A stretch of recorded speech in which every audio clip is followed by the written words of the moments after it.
Avengers से बचने के बाद, टीवी में फंसने के बाद, खुद के वेरिएंट से प्यार करते हुए अपने ही दूसरे वेरिएंट से लड़ने के बाद, अलायथ जैसे खतरनाक मॉन्स्टर को हराते हुए आखिरकार लोकी और सिल्वी एक बहुत ही लंबे और खतरनाक सफर से गुजरने के बाद समय के अंत में बने महल तक पहुंच गए हैं। अब बस कुछ ही पल की देरी है ब्रह्मांड की सच्चाई और उनके सारे सवालों के जवाब मिलने में। वो दोनों एक गहरी सांस लेते हैं और आने वाले सभी खतरों से सावधान रहते हुए आगे बढ़ते हैं। महल में कुछ कदम अंदर जाते ही उनकी मुलाकात मिस मिनट से होती है। मिस मिनट लोकी और सिल्वी से कहती है कि ही हु रिमेन्स, यानी वो जो सनातन है, जिसने सब कुछ बनाया और जिसके इशारे से सब कुछ चलता है, वो तुमसे बहुत ही खुश है और तुम्हारी जो भी इच्छा हो उसे पूरा कर सकते हैं, चाहे वो एवेंजर्स को हराना हो, थैनोस को मारना हो, सभी इन्फिनिटी स्टोन्स को पाना हो, या फिर दोनों लोकी का एक साथ एक ही समय रेखा पर होना हो। लेकिन वो दोनों उसके इस ऑफर को मना कर देते हैं। तभी सीन कट होता है और हम टीवी की एक झलक देखते हैं कि मोबियस ने हंटर B-15 के साथ मिलकर सभी को टीवी और समय रक्षकों के झूठ के बारे में बता दिया, जिसके बाद मोबियस रवोना को रोकने की कोशिश करता है, लेकिन वो मोबियस को हराकर किसी नए मिशन पर निकल जाती है।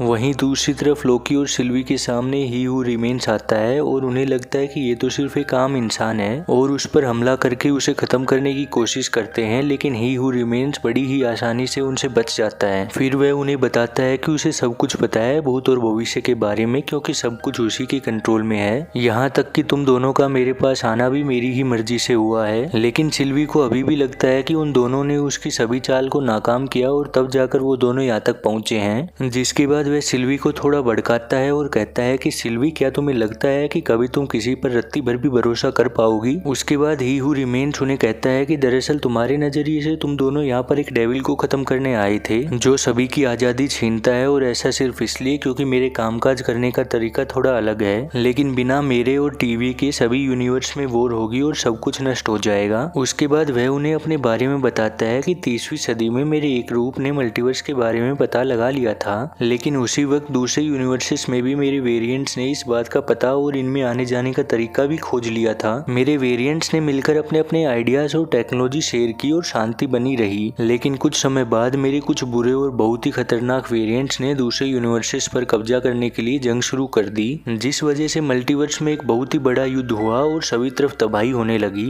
इन सब के दौरान मेरे पहले वेरिएंट को एक ऐसा जीव मिला जो मैटर को खाता था, इसलिए उसने उसे एक हथियार बनाया और सभी वेरिएंट को खत्म करके मल्टीवर्सल वॉर को रोका। जिसके बाद उसने अपनी समय रेखा को अलग किया और उसे प्रोटेक्ट करने के लिए TVA को बनाया। इतना सब जानने के बाद लोकी उससे पूछता है कि फिर तुमने हमें यहाँ तक पहुँचने क्यों दिया? तब ही हु रिमेन्स उन्हें बताता है कि उसकी उम्र हो गई है और इन सब से वह थक गया है, इसलिए मैंने खोजने की कोशिश की कि कौन मेरी जगह ले सकता है, और तब जाकर मुझे तुम दोनों मिले। और अब तुम्हारे पास दो चॉइस है, या तो मुझे मार दो जिसके बाद मल्टीवर्स युद्ध फिर से शुरू हो जाएगा और सब कुछ खत्म, या फिर तुम दोनों मेरी जगह ले लो और टीवी और मल्टीवर्स पर राज करो। ऐसा सुनते ही सिल्वी, जिसका बचपन उससे छिन गया और सदियों तक वह टीवी से भागती रही, जिसे हमेशा से सिर्फ दुख और दर्द ही मिला, वह उसे मारने के लिए आगे बढ़ती है। लेकिन लोकी उसे रोक लेता है और उसे एक बार अच्छे से सोचने के लिए कहता है, क्योंकि उसे हु रिमेन्स की बातें सच लग रही होती है। लेकिन सिल्वी उसकी एक भी नहीं सुनती है और उसे लगता है कि लोकी टीवी पर राज करना चाहता है, इसलिए उसे इमोशनल करने लगती है और उसके हाथों में तलवार देखकर कहती है कि ठीक है, तुम मुझे मार दो और टीवी पर राज करो। लेकिन लोकी उसे नहीं मारता, जिसके बाद वह ही हु रिमेन्स को खत्म करने के लिए फिर से आगे बढ़ती है।